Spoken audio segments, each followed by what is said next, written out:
ইতিমধ্যে হয়তো আপনার ঈদের প্রস্তুতি নেওয়া শুরু হয়ে গিয়েছে। ঈদের এই ছুটির সময়টা খুবই অল্প।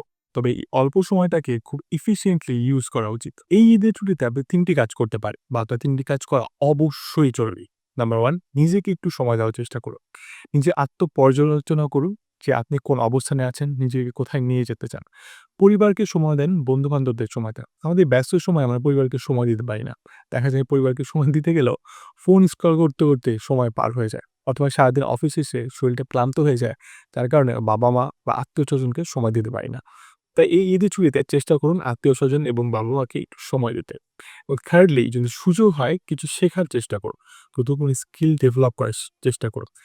যদি স্কিল ডেভেলপ করতে নাও পারেন, একটা ছোট্ট টপিক শেখার চেষ্টা করুন। তাহলে যেটা হবে এই ঈদের ছুটিতে আপনার প্রোডাক্টিভলি কাটবে এবং ঈদের পরবর্তী সময়ে নিজেকে প্রফুল্ল লাগবে এবং নিজেকে প্রোডাক্টিভ লাগবে। সো ঈদের সময়টা সেফ থাকার চেষ্টা করুন, সাবধানে চলাচল করুন, পরিবারকে নিয়ে সময় কাটান এবং ঈদটা এনজয় করুন। ঈদ মোবারক।